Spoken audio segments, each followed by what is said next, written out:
What's up and welcome back to Interpreting the Stars, where today I'm talking about a movie that I watched years and years ago and I've been itching to see it again. It's My Cousin Vinny, starring Joe Pesci, Ralph Macchio, Marisa Tomei, and a whole list of other talented actors in one of the only legal comedy films that I've ever heard about, other than Liar Liar or Legally Blonde. Now, I believe that I watched this during the course of my years studying criminal justice for college, and my school showed me clips of this film to showcase a few important ideas that the film successfully communicates with the audience, even though it is a comedy. And I'll get to those in a second. There's just no way that I'm going to vilipend this film. Let's get cracking. This review is brought to you by the word of the day, vilipend. To hold or treat as of little worth or account, aka my prom date vilipended me when she stood me up. So now I vilipend her. My Cousin Vinny is about a couple of teenagers who have just been wrongfully accused of murder, and the evidence against them is staggering, including 3 separate eyewitness accounts that can place them at the scene of the crime, can identify their vehicle, and witness them running off after a gunshot. And their only hope of winning the case is Vinny Gambini, a cousin of theirs who just so happens to be a lawyer. Just not a very good one. Vinny dresses like a schmuck, talks like a schmuck, and lands himself in jail constantly because he has no idea how to speak to a judge. But he also sees the world from outside the box, in a lot of ways making him brilliant, which is just what these boys might need to win their case. I love this movie. Of course, there was a reason I got a degree in criminal justice in the first place, so I might be biased, but there really isn't a lot of legal comedies out there. I mean, most people are going to think about Liar Liar, maybe Legally Blonde, but what they should be thinking about is My Cousin Vinny, which is both hilarious, and honestly, it's fresh dialogue that still stands up to this day, but also brilliant in the way that it conducts the actual legal case. Legal cases, especially murder cases, are very tense, very serious, very dramatic, and so most of the time, that's what you get from a movie. But if they do it right, and only if they do it right, comedy can work so well in a legal setting. And I love Joe Pesci in this film. I really do. It's one of my favorite roles from him ever.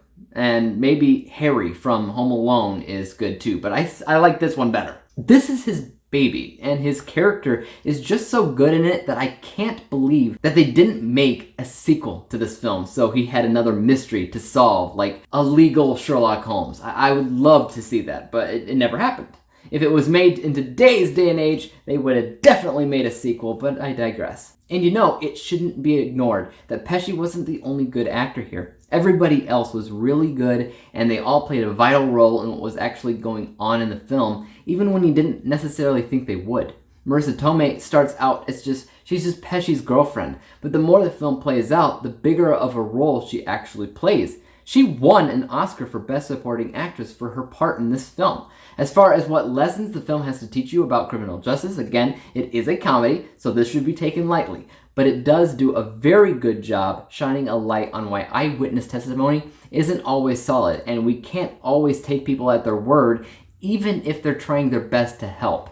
It also tells the audience that doing things by the books is important in a legal setting, but sometimes you have to find your own way and think outside the box in order to actually win your case. It teaches us that, of course, family is important and to stick things through even when the going gets tough. It even successfully tells the audience how important both the role of the prosecutor is and the defender. Because without one or the other, either side is fully capable of making a jury see it their way, because the jury is not always able to pick apart the events and details of a case. So when Vinny just starts out in this film and he doesn't know exactly what he's doing, the prosecutor is doing one heck of a job selling these boys off as murderers. So even though this is a comedy that does a very good job at making the audience laugh, it also specifically has one of the best representations of the legal system that I've ever seen from a comedy. Again, it should be mostly taken with a grain of salt because you probably won't care that much. But given the fact that this was my degree of study in college, I really did appreciate what they did here. I don't think there's anything inherently bad about this film. I really don't. There are areas here and there that aren't the best, sure, but they're still fine for what they are. Just a few things here and there that could have been technically better. One of the main areas that could have technically found improvement, I guess, was BTS, behind the scenes. As this was a comedy, above all else, it had no use to be spectacular in its visuals, cinematography, editing, music, or sound. So it wasn't. So when you think back to this film, you're not going to be thinking about any of that. So my unbiased score is still pretty good at 82% because besides the BTS category, I was constantly impressed with the lengths the writing went, and the amount of work that went into the people category, like with the acting and the character development. My bias score is a lot higher at 92% because, as I already said, I love this film and I wouldn't mind watching it over and over and over again. These two scores put together come out to a final score of 87%, 87 out of 100 possible stars, granting My Cousin Vinny with a letter grade of B+. Not too bad, not too bad at all. Now, if you guys have seen this movie, I'd like to hear your thoughts on it in the comments down below. Are you a fan of legal dramas, comedies, etc.? Which one do you think is the best of the best? Let me know. As for YouTube, you know what to do. Hit the subscribe button if you like this review, because there's more like it coming out. Hit the thumbs up button, because that always helps out my channel. And don't forget about the little bell icon, because that'll help notify you when I come out with my next review. And until then, peace out!